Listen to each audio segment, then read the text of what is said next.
नमस्कार. आज 19 फेब्रुवारी 2026 वार आहे गुरुवार. लोकसत्ता आणि द हिंदू वृत्तपत्र विश्लेषणमध्ये आपलं स्वागत आहे. आज हिंदी स्वराज्याचे संस्थापक छत्रपती शिवाजी महाराज यांची जयंतीनिमित्त विनम्र अभिवादन व अगदीच शिवजयंतीच्या सर्वांना शुभेच्छा. त्यानंतर आजच्या वृत्तपत्र विश्लेषणाला आपण सुरुवात करूयात. गलगोटियासवरून गालबोट, चीनी बनावटीच्या रोबोटिक डॉगबाबत विद्यापीठाची बनवेगिरी उघड, भारताच्या AI क्षेत्रातील नवोन्मेषाच्या विश्वासार्हतेला धक्का. जगभरात गाजावाजा होत असलेल्या AI इम्पॅक्ट समिटच्या अधिकृत उद्घाटनाच्या पूर्वसंध्येला म्हणजेच बुधवारी चीनी बनावटीच्या रोबोटिक डॉगला स्वतःचे नाविन्यपूर्ण प्रदर्शन असल्याचा नोएडातील गलगोटिया विद्यापीठाचा दावा उघड झाल्याने भारताच्या AI क्षेत्रातील नवोन्मेषाच्या विश्वासार्हतेला काल जबरदस्त धक्का बसलेला आहे. त्यानंतर पुढची बातमी, शक्तीपीठ विरोधी आंदोलनाची पश्चिम महाराष्ट्रात नवी ठिणगी, सांगली पाठोपाठ कोल्हापुरातही बैठक आणि आघाडीकडून आंदोलनाची घोषणा. न्यूज इन प्रोसेस आहे. पुढे पाहूयात शक्तीपीठ महामार्ग बनेल का, किंवा जर पहा शक्तीपीठ महामार्गाचं जर अधिकृत तशा पद्धतीने जर GR आला ना तर तुम्हाला कंबाईन परीक्षेसाठी खूप मस्त आहे. पहा की कोणते कोणते जिल्हे शक्तीपीठ महामार्गामध्ये कव्हर केले जाणार आहेत, तो एक मुद्दा आहे. त्यानंतर समृद्धी महामार्गाचे जिल्हे पण तुम्ही प्लीज पाठ करून घ्या. कंबाईन परीक्षेला हे जिल्हे विचारले जाऊ शकतात. त्याच्यानंतर काही विद्यार्थ्यांचा प्रश्न होता की सर BEd CETसाठी बातम्या कव्हर होतील का, तर बिलकुल पहा, अगदीच जवळपास सर्व बातम्या इथं कव्हर केली जातील. कारण इंडियामध्ये ज्या महत्त्वपूर्ण बातम्या आहेत त्या मी ऑलरेडी डिस्कस करतो. त्याच्यानंतर महाराष्ट्रातील परीक्षेसाठी स्पेसिफिक बातम्या मी नक्की घेत असतो. राजकीय बातम्यांना थोडंसं मी स्किप करतो, पण पॉलिटिकल ऑब्झर्वर या नात्याने त्या पण बातम्या कव्हर केल्या जातात. त्यामुळे निश्चिंत राहू शकता. पण जरी तुम्हाला वाटत नसेल तर लोकसत्ता किंवा द हिंदूची PDF पण तुम्ही स्वतःहून वाचू शकता. त्याची जी PDF आहे ती आपल्या टेलिग्राम चॅनलवरती ऑलरेडी अपलोडेड आहे. ओके, तर ते पण तुम्ही नक्की करू शकता. त्याच्यानंतर पुढे चला. राज्यसभेच्या 37 जागांसाठी 16 मार्चला निवडणूक. 10 पैकी 6 राज्यांत भाजप आणि त्यांच्या मित्र पक्षांची सत्ता आहे, त्यामुळे भाजपला सदस्य संख्या वाढवण्याची संधी नक्कीच निर्माण झाली आहे. ओके, महाराष्ट्रातील पण राज्यसभेच्या जागा अगदीच शरद पवार पण निवृत्त होत आहेत. त्यानिमित्ताने राज्यसभेमध्ये आता कोण कोण महाराष्ट्रामधून राज्यसभेवर जाईल याबद्दलची चर्चा सध्याला चालू आहे. त्यानंतर पुढे चला. राज्यात तापमानवाढीचा अंदाज. 2014 नंतरचे 3ऱ्या क्रमांकाचे तापमान अतिशय जास्त असेल. आता उत्तरेकडून येणाऱ्या थंड वाऱ्यांचा प्रभाव आता कमी झाला आहे, त्यामुळे थंडी कमी होऊन गेल्या काही दिवसांपासून कमाल तापमानात वाढ होत आहे. व सर्वांना जाणवलं असेल पहा की सकाळी जर तुम्ही पाहिला तर अतिशय थंड आहे वातावरण व दुपारी अतिशय गरम वातावरण होत आहे. त्याचं नेमकं कारणच आहे पहा, राज्यात आता तापमान वाढ होत आहे किंवा उन्हाळा लागलेला आहे. त्याच्यानंतर शरद पवार आठवलेंना पुन्हा संधी. आता प्रश्नचिन्ह आहे पहा, राज्यात राज्यसभेच्या 7 जागांसाठी निवडणूक, बिनविरोध निवडीची चिन्हे. ओके, काँग्रेस त्यानंतर जे महाविकास आघाडी आहे त्यांच्याकडे आता अगदीच पहा सदस्य संख्या तेवढी जास्त नाही किंवा त्यांच्याकडे बळ नाही आहे, त्यामुळे त्यांना अगदी आघाडी यांच्या अंतर्गतच निवडून देणं गरजेचं आहे. ओके, त्याच्यानंतर पुढे चला. स्थानिक स्वराज्य संस्थांना अधिक निधी, 6व्या वित्त आयोगाची शिफारस. आता हे अतिशय महत्त्वाचा टॉपिक आहे पहा. तर आपण केंद्रीय वित्त आयोग पाहिलेला आहे, बरोबर. 16वा वित्त आयोगाबद्दलचे जे डिस्कशन आहे ते राहिलेलं आहे, तो लवकरच मी व्हिडिओ घेऊन येईल, बरोबर. तत्पूर्वी मी मृणाल सरांचा जो व्हिडिओ आहे 16वा वित्त आयोग, त्याची टेलिग्रामवरती लिंक पाठवलेली होती. आय होप तुम्ही ती पाहिला असाल. व जर पाहिलं नसाल तर अगदीच लवकरात लवकर मी पण घेऊन येण्याचा प्रयत्न करेन 16वा वित्त आयोग. पण पहा, वित्त आयोगाचं काय काम असतं हे सर्व आपण बजेट सेशनमध्ये डिस्कस केलेलं आहे. डन. मग आता बजेट सेशनच्या दिवशी अतिशय थोडक्यात आणखीन एकदा मी परत रिव्हिजन घेईल. तर पहा, आपला भारत देश कसा आहे तर फेडरलिझममध्ये अगदी युनियन टिल्ट आहे, बरोबर. म्हणजे केंद्र सरकारकडे जास्त सत्ता आहे. अगदी त्याच धर्तीवर पहा सध्याला GST, जर GST पाहिला तर तुम्ही कोण कॅल्क्युलेट करतं किंवा कोण ते सध्याला GST घेतं, तर अगदीच केंद्र सरकारकडे सर्व पैसे जातात. ओके, युनियन गव्हर्नमेंटकडे हे सर्व पैसे जातात. मग युनियन गव्हर्नमेंटकडे GST प्लस इन्कम टॅक्स पण त्यांच्याकडे जातो, प्लस कॉर्पोरेट टॅक्स पण जातो, त्यानंतर कस्टम ड्युटी पण त्यांच्याकडे जाते. सर्व जो काही कर आहे तो सर्व कोण घेत आहे तर सध्याला युनियन गव्हर्नमेंट घेत आहे, बरोबर. मग युनियन गव्हर्नमेंटकडेच जर सर्व पैसा जात असेल तर राज्य सरकार किंवा जे लोकल बॉडीजचे सध्याला नुकतेच इलेक्शन झालेत पाहत, मग ते काय करणार, उघड डोळे बघत बसणार किंवा म्हणजे केंद्र सरकारकडे पाहत बसायचं का, तर बिलकुल नाही. व पहा, अगदी पैसा अशी गोष्ट आहे ज्यामुळे घरात अगदी NFHS नुसार पहा 95% घरामध्ये भांडणाचं एक कारण आहे, तो आहे आर्थिक स्थिती म्हणजे पैसा. ओके, आज पण तुम्ही पाहू शकता ना, भावाभावामध्ये भांडण होऊ शकतं किंवा अतिशय घट्ट मित्र त्यामध्ये पण भांडण होऊ शकतात. कशामुळे? पैशामुळे. त्यामुळे अगदीच आपल्या देशामध्ये पण पैशामुळे भांडण होऊ नये यासाठी कलम 280 नुसार काय केंद्रीय वित्त आयोगाची स्थापना करण्यात आलेली आहे व प्रत्येक 5 वर्षाला आपल्याकडे केंद्रीय वित्त आयोग बसवतं. बरोबर. मग सध्याला कोणतं वित्त आयोग चालू आहे? 16वा वित्त आयोग चालू आहे व त्याचे अध्यक्ष कोण आहेत? Arvind Panagariya sir. Okay, I hope हे सर्व तुम्हाला माहिती असेल. त्यानंतर सध्याला त्यांनी टॅक्स डिव्होल्युशन केंद्र सरकारमार्फत राज्य सरकारला किती टक्के वाटा देण्याचं बोललेलं आहे त्यांनी? 41% वाटा एवढं देण्याचा सांगितलेलं आहे. बरोबर. मग आता सांगा तुम्ही, केंद्र सरकारने जे काही कमवलेलं आहे म्हणजे जे काही GST त्यानंतर इन्कम टॅक्स यामधून 100 रुपये जर कमावलेले असतील तर त्यापैकी 41 रुपये जे कोणाला द्यायचे तर ते राज्य सरकारला द्यावे लागतील त्यांना. डन. इथपर्यंत आय होप तुम्हाला समजलं असेल. केंद्र सरकारने GST किंवा विविध गोष्टींमधून 100 रुपये त्यांचं इन्कम असेल तर त्यापैकी 41 रुपये जे आहेत ते राज्य सरकारला द्यायचं आहे. मग हे राज्य सरकार काय करणार पहा, राज्य सरकारकडे हे 41 रुपये आले की आपण त्यांना ना 100 रुपये कन्सिडर करतो किंवा 100% इथं कन्सिडर करतो. बरोबर आहे. 100 रुपये घ्या किंवा 100%. 41 रुपये जर केंद्र सरकारने राज्य सरकारला दिले ना तर त्याला आपण 100 रुपये किंवा 100% तिथं कन्सिडर करतो. मग या 100%पैकी पहा, आता महाराष्ट्र राज्य सरकारने जे वित्त आयोग बसवलेलं होतं व महाराष्ट्र राज्य सरकारचं हे किती वित्त आयोग आहे तर 6वं. आता महाराष्ट्रामध्ये पण दर 5 वर्षाला वित्त आयोग बसवण्याची तरतूद आहे, पण महाराष्ट्र राज्य सरकार त्या पद्धतीने काम करत नाही. ओके, मग ते आता 6वं वित्त आयोग चालू आहे व सध्याला अध्यक्ष कोण आहेत 6व्या वित्त आयोगाचे तर नितीन करेर. आय होप पॉईंट समजला असेल. महाराष्ट्र राज्याचे माजी मुख्य सचिव नितीन करेर हे 6व्या वित्त आयोगाचे अध्यक्ष आहेत. प्लीज, अतिशय महत्त्वाचा प्रश्न आहे. राज्यसेवा सरळ सेवा परीक्षांना हा प्रश्न येऊ शकतो. महाराष्ट्राचे जे वित्त आयोग आहे त्याचे अध्यक्ष कोण आहेत म्हणून डॉक्टर नितीन करेर सर. डन. इथपर्यंत आय होप समजलं असेल. मग 6व्या वित्त आयोग म्हणजे महाराष्ट्र राज्यासाठीचं जे वित्त आयोग बसलेलं आहे ना त्यांनी काय सांगितलं आहे, मग 40% जो वाटा आहे तुम्हाला जे 100% मिळालेले आहेत म्हणजे जे 41 रुपये मिळालेले आहेत ना तर त्यापैकी 40% रक्कम तुम्ही कुणाला द्या तर स्थानिक स्वराज्य संस्थांना तिथं द्या, असं इथं त्यांनी रिकमेंडेशन केलेलं आहे. आय होप हा पॉईंट समजला असेल. मग आता याच्या आणखीन एक त्याचं जे कोर कन्सेप्ट आहे ती समजण्याचा प्रयत्न करूयात. आता पहा, जे इन्कम आहे, ओके, GST वगैरे जे आहे ते अगदी कोण कमवत आहे तर केंद्र सरकार. केंद्र सरकारने अगदी त्यातला काही जो शेअर आहे 41% जो शेअर आहे ते कोणाला दिले? राज्य सरकारला दिला. बरोबर आहे. मग राज्य सरकारने त्यांच्याकडे जो शेअर आलेला आहे केंद्र सरकारकडून तो शेअर आपण कोणाला वाटत आहोत? स्थानिक स्वराज्य संस्थांना. का वाटत आहोत तर अगदी पहा, इथं पण तोच प्रश्न आहे की GST येण्याच्या पूर्वी ना एंटरटेनमेंट टॅक्स, तुम्ही मूव्ही पाहायला जायचो पहा पूर्वी तर तिथं ना एंटरटेनमेंट टॅक्स म्हणून तिथं लोकल बॉडीज तिथं तो टॅक्स आकारायची. पण सध्याला झालं काय, GST आल्यानंतर बुक माय शोवरती जर तुम्ही तिकीट करत असाल तर तिथं तिकीट बुक जर करत असाल ना तर तिथे काय होतं, GST 18% तिथं सर्व्हिस टॅक्स म्हणून तुमच्याकडून आकारलं जातं. मग ते पैसा कोणाला जात आहे? डायरेक्टली केंद्र सरकारला जात आहे. मग याच कारणासाठी पहा, केंद्र सरकारने आपल्या भारतीय संविधानामध्ये तरतूद आहे की कुठेही भांडण होऊ नये, आर्थिक समस्येवर कुठंच भांडण होऊ नये यासाठी भारतीय संविधानामध्ये राज्य वित्त आयोगाची आणि केंद्रीय वित्त आयोगाची तरतूद आहे. मग राज्य वित्त आयोग काय करतं पहा, राज्याला जर 100% वाटा भेटला ना मग त्यामधील प्रत्येक जिल्ह्याला प्रत्येक गावाला किती रक्कम जाईल याबद्दल त्यांनी तशा पद्धतीने चर्चा करतात व प्रत्येक जिल्ह्याला त्यांनी आता किंवा जे जिल्हा परिषद आहेत त्यांनी 40% वाटा तिथं दिलेला आहे. मग आता जिल्हा परिषदेमध्ये पण वित्त आयोग तशा पद्धतीने काम करेल किंवा तिथं समित्या बसतात पहा जिल्हा परिषदमध्ये. मग प्रत्येक गावाला प्रत्येक गावाला ते काय करतात की इथं एवढं काम झालेलं आहे म्हणजे आपल्या जिल्हा परिषदेअंतर्गत जेवढी गावं येतात पहा, ग्रामपंचायती येतात, त्या ग्रामपंचायतीचं कामाचं स्वरूप पाहून ते तिथं काय फंड अलोकेट करतात जिल्हा परिषद मार्फत. आता राज्य सरकारकडून फंड कुठं जाणार आहे? मग जिल्हा परिषद आणि जे महानगरपालिका आहेत त्यांना हे फंड जाणार आहे. 40 रुपये प्रत्येक जिल्हा परिषद आणि ग्रामपंचायतीला. आय होप एवढं तुम्हाला आता इथं नक्की समजलेलं असेल. ओके, याच्या पलीकडे जास्त डीपली जाऊ नका. बाकी आता कलम तुम्ही नक्की पाठ करू शकता. पहा, मी सांगितलेलं आहे ना तुम्हाला राज्य वित्त आयोगाचा. ओके, मग आता राज्य वित्त आयोगाचे कलम तुम्ही कमेंट सेक्शनमध्ये मला नक्की सांगू शकता. ओके, याच्या पलीकडे काही नाही. जरी डाऊट असतील तर नक्की कमेंट सेक्शनमध्ये तुम्ही विचारू शकता. डन. त्याच्यानंतर आपण पुढे जाऊयात. पहा, आजचं एडिटोरियल अतिशय महत्त्वाचं एकही नाही आहे, त्यामुळे अतिशय मी आज खुश आहे. पण द हिंदूमध्ये 2 एडिटोरियल महत्त्वाचे आहेत.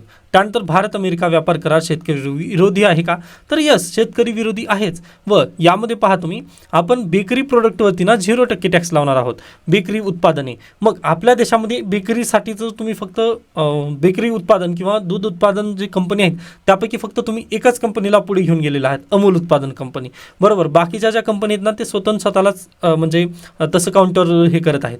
जसं कर्नाटकची कंपनी आणि महाराष्ट्राची कंपनी या दोघांमध्ये भांडण झालं व दोन्ही कंपन्या ठप्प पडलेल्या आहेत. पण अमूल कंपनी अतिशय म्हणजे सहकारी तत्वावरची ती कंपनी आहे व तीच आज घडीला सक्सेसफुल आहे भारत देशामध्ये. पण अमेरिकेमधून जर एखादी कंपनी आली, आता पहा ना तुम्ही डॉमिनोज पिझ्झा, आता अगदी पिझ्झा म्हटल्यानंतर आपल्याला फक्त डॉमिनोजचा पिझ्झा आठवतो, अगदी तसं होऊ शकतं. आज घडीला आपल्या देशामध्ये अमूल जी दूध उत्पादन कंपनी आहे ती अतिशय चांगल्या पद्धतीने काम करत आहे. पण त्याला जर टक्कर देण्यासाठी अमेरिकन कंपनी आली तर नक्कीच पहा स्पर्धा तिथं वाढेल व हे ग्राहकाच्या स्वरूपातून जर पाहिलात ना तर ते अतिशय बेस्ट आहे. स्पर्धा वाढल्यानंतर पहा आपल्याला क्वालिटी अगदीच मिळेल तिथे. पण जर तुम्ही शेतकऱ्यांच्या नजरेतून किंवा अमूल उत्पादनचे जे CEO वगैरे आहेत त्यांच्या नजरेतून जर पाहिलात ना तर कम्पिटिटर्स त्यांना आवडत नाहीत. कारण अगदीच पहा, जर अमेरिकेचा माल चांगल्या पद्धतीने जर एखाद्याची टेस्ट जर चांगली वाटली, म्हणजे जे जेनझी आहे त्यांना जर अमेरिकन टेस्ट जर चांगली वाटली तर मग ते अमूलकडे जाणार आहेत का, परत बिलकुल जाणार नाहीत. मग हीच तर तिथं बेसिकली समस्या आहे आपल्या देशाची, की अमेरिकेचा जर माल भारतामध्ये आला किंवा शेतकरी उत्पादने जर भारतात आली तर अगदीच पहा हे शेतकरी विरोधी किंवा अगदीच शेतकऱ्यांची जी सध्याची इन्कम आहे ते आणखीन थोडं कमी होऊ शकते. ओके, आय होप हा पॉईंट तुम्हाला समजला असेल, किंवा जरी नाही समजला ना तर तुम्ही फेब्रुवारी महिन्यातील ना 1 ते 3 किंवा 4 तारखेपर्यंतची व्हिडिओ तुम्ही पाहू शकता. त्यामध्ये मी पहा विस्तृतरित्या डिस्कस केलेला आहे अमेरिकेसोबत व्यापार करार जर झाला तर काय होणार आहे. व भारत सरकारने अद्याप आपल्याला पॉईंट्स दिले नाहीत, पहा जे डिटेल्स आहेत ना ते प्राप्त झाले नाहीत. त्यामुळे पण मी या आर्टिकल्सला स्किप करत आलेलो होतो. पण आता अगदीच काही विद्यार्थी आपल्यासोबत नवीन जोडलेले असतील त्यानिमित्ताने मला हे घ्यावं लागेल. व जे प्लीज रेग्युलर राहा तुम्ही, म्हणजे रेग्युलर जर राहिलात ना तर तुम्हाला हे सर्व मी काय बोलत आहे हे सर्व तुम्हाला गोष्टी समजणार आहेत. किंवा पहा परत एकदा जे विद्यार्थी आजपासून जोडत आहेत ना आपल्यासोबत, तर 1 तारखेपासून तरी तुम्ही कंटिन्यू करू शकता. ओके, जसं सिरियल तुम्ही पाहता ना बिंज वॉचिंग करता, अगदी तशा पद्धतीने एक सिरीज आहे असं कन्सिडर करून ना 1 तारखेपासूनचे सर्व व्हिडिओज माझे तुम्ही पाहून घ्या. म्हणजे तुम्हाला माझी शिकवण्याची पद्धत पण समजेल व तुम्हाला काही जर शंका असतील तर तुम्ही मला सजेशन पण देऊ शकता. डन. तर अशा पद्धतीने आजचा लोकसत्ता इथं संपतो. पुढचा आहे द हिंदू. द हिंदूमध्ये पण तशाच पद्धतीच्या 2-3 बातम्या आहेत. पहा, पहिली बातमी आहे DGCA propose Swift ban on डिसरप्टिव्ह passengers. पहा तुम्ही इंस्टाग्रामवरती रील जर पाहत असाल तर तिथं अगदीच येतात पहा की एअर इंडियामध्ये किंवा इंडिगोच्या फ्लाईटमध्ये वगैरे अगदी सिविक सेन्स नसल्या कारणांमुळे अगदी पहा 3000 किंवा 3500 फीट उंचीवरती पण पहा अतिशय मोठ्याने चर्चा वगैरे करतात किंवा कॉलवरती बोलणं. ओके, म्हणजे अगदीच एरोप्लेनमध्ये बोलणं तशा पद्धतीने अवॉइड केलं जातं. परंतु पहा आपल्याकडे तसं चालतं. म्हणजे मला आठवतं आहे लास्ट वीकमध्येच एक गुजराती महिला तशा पद्धतीने नंबर वगैरे तिथं शेअर करत होते फ्लाईटमध्ये ते पण. ओके, मग यामुळे ना अतिशय पहा दुसऱ्या पॅसेंजर्सला पण तिथं त्रास नक्की जाणवतो. मग हेच लक्षात घे DGCAने काय केलं आहे तर पहा डायरेक्टली एअर इंडिया असेल, इंडिगो असेल, जे काही काय म्हणू शकता जे फ्लाईट कंपन्या आहेत त्यांनी अथॉरिटी दिलेली आहे की तुम्ही 30 दिवसांसाठी तो जो पॅसेंजर आहे त्याच्यावरती तुम्ही बॅन लावू शकता. डायरेक्टली बॅन तिथं लावता येणार आहे आता या कंपन्यांना. पूर्वी काय व्हायचं तर तुम्हाला एक कमिटीकडे ते रेफर करावी लागायची केस व ते कमिटीकडे निकाल आल्यानंतर त्या व्यक्तीवर किंवा तो जो पॅसेंजर होता त्यावरती तिथं ॲक्शन घेतली जायची.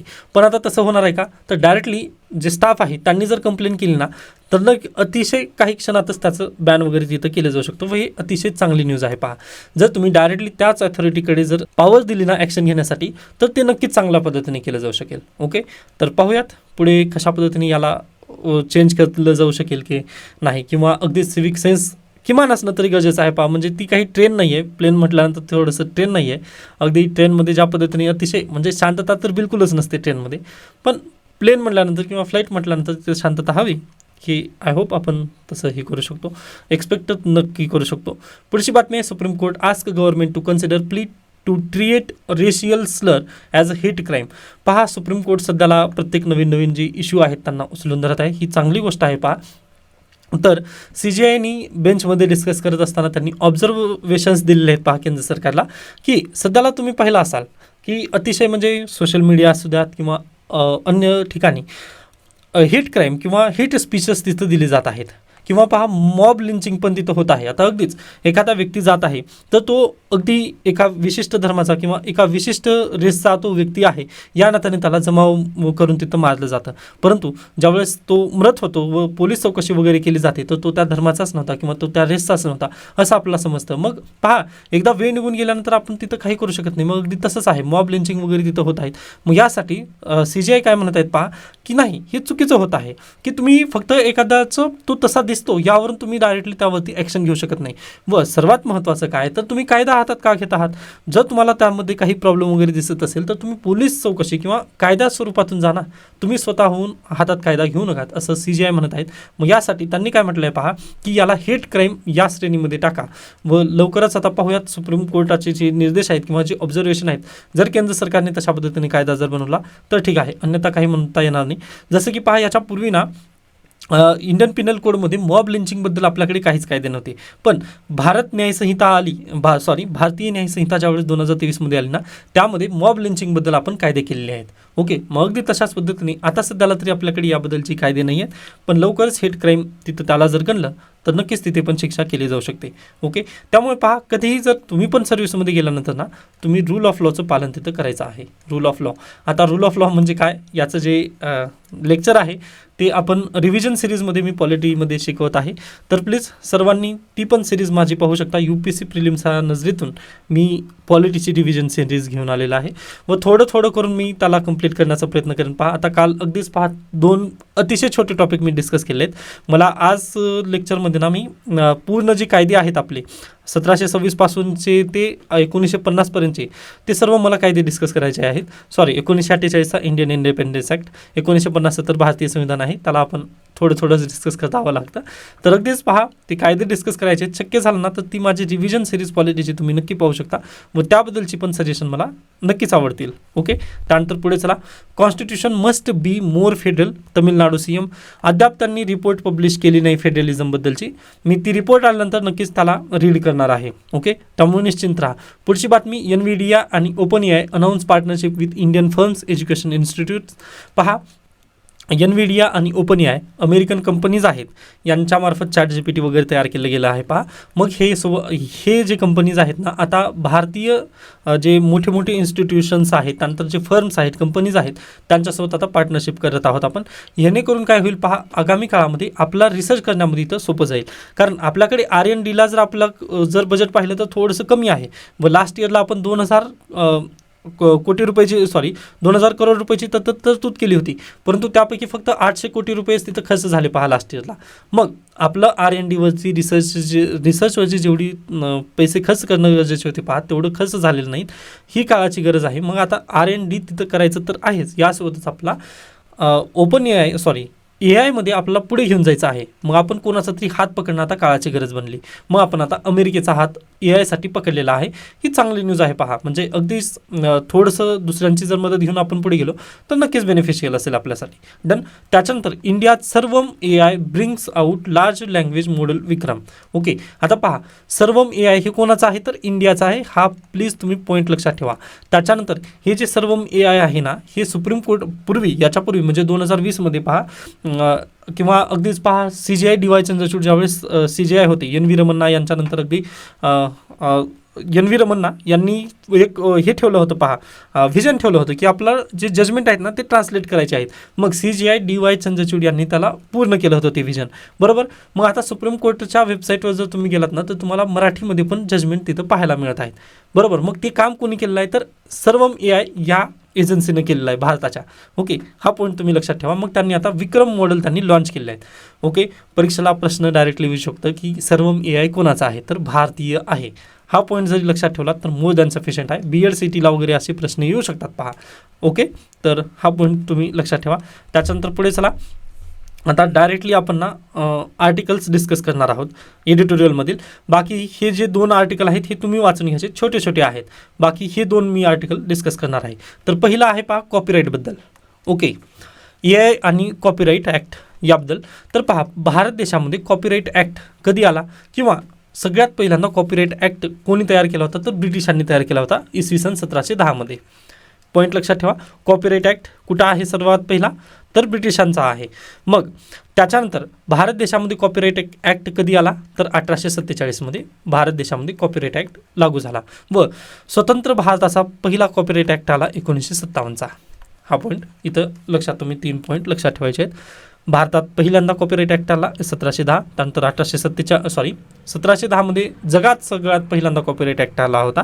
1847मध्ये तो भारतात आला, ब्रिटिशांनीच घेऊन आलेले होते. आणि 1957मध्ये भारत सरकारने स्वतंत्र तो कायदा केलेला आहे. ओके, एवढं पॉईंट तुम्ही लक्षात ठेवा. मग आता पहा, आज घडीला किंवा तुम्ही पण माझी जर पॉलिटीची लेक्चर सिरीज जर पाहत असाल, तर मी पण ना कॉपीराईट मटेरियल तिथं यूज केलेलं आहे. ओके, ते कोणाचं आहे, आतिश माथुर सरांचं मटेरियल आहे, पण त्याला मी मराठीमध्ये कन्वर्ट करण्यासाठी त्याला काय केलं, यूज केलेलं आहे. बरोबर. मग अगदीच पहा, आता सध्याला कॉपीराईट ॲक्ट जो आहे ना, तो पण तशाच पद्धतीनं आहे. आपल्याला काही गोष्टी जी असतात, म्हणजे अगदी जे नोट्स आहेत ते आपल्यासाठी खूप गरजेचे आहेत. पहा, ओके, आतिश माथुर सरांच्या पॉलिटीच्या नोट्स आपल्यासाठी खूप गरजेच्या आहेत, पण आपल्याकडे ती अथॉरिटी आहे का, किंवा आता मराठीमध्ये ते अवेलेबल होऊ शकतात का, किंवा आतिश माथुर सरांना पण मराठीमध्ये ते ट्रान्सलेट करण्यासाठी खूप जड जाईल. बरोबर आहे. मग त्याचा आपण स्वतःहून काय केलं आहे पहा, ते कॉपीराईट मटेरियल उचललं व त्याला मराठीत समजावून सांगण्याचा मी प्रयत्न केला. मग हे पॉझिटिव्हली तर घेतलेलं आहे आपण, म्हणजे पॉझिटिव्ह गोष्टीसाठी आपण त्याचं कॉपीराईट यूज केलेलं आहे. ओके, किंवा एज्युकेशन पर्पजसाठी. मग ते आपल्या भारत सरकारच्या कायद्यानुसार तसं दिलेलं आहे, तुम्ही यूज करू शकता. पण ग्लोबल लेवलवरती जर तुम्ही पाहिलात ना, US वगैरे कायदे जे आहेत ना, ते खूप कडक आहेत. ओके, व ते काळाची गरज पण आहे पहा, कारण एखाद्या व्यक्तीने त्यावरती खूप मेहनत केलेलं असतं. आता इवन माझं पण, जर मी एखादं मॉडेल लॉन्च केलं, एखादी पुस्तक वगैरे लॉन्च केलेलं असेल व मी त्यामध्ये स्वतःची रिसर्च वगैरे जर केली असेल ना, तर नक्कीच मला त्रास होतो ना, की माझं कोणीतरी चोरून वगैरे घेत आहे मटेरियल म्हणून. मग तसं होऊ नये यासाठी कॉपीराईट ॲक्ट असतो. बरोबर. मग भारत सरकारने पण कॉपीराईट ॲक्ट केलेलाच आहे. पण आता AI आलेला आहे. ओके, मग जनरेटिव्ह AIमध्ये काय होतं पहा, अगदी जर तुम्ही पाहिलात, आता याचं इव्होल्युशन जर तुम्ही पाहिलात, तर पूर्वी पहा चित्रकारला खूप महत्त्व होतं. बरोबर. चित्रकार अगदी त्या पद्धतीने तो चित्र काढायचा, यासाठी पोर्ट्रेट काढण्यासाठी पण चित्रकारला खूप महत्त्व होतं पहा. पण पुन्हा आले फोटोग्राफी किंवा कॅमेरे आले. मग कॅमेरा आल्यानंतर जे चित्रकारांचं महत्त्व आहे ना, ते दिवसेंदिवस थोडं थोडं कमी व्हायला लागलं. का? कारण पहा, पूर्वी ना आपल्या घरांमध्ये अशा पद्धतीने मोठे मोठे पोर्ट्रेट असायचे. ओके, जे चित्रकारांनी काढलेले असायचे ना, ते असायचे. पण याची जागा कोणी घेतली, तर फोटोग्राफीने घेतली. म्हणजे ज्या व्यक्तीने कॅमेऱ्यातून फोटो काढले ना, तर त्यालाच फॅमिली फोटो वगैरे तिथं आपण चिटकवायला लागलो.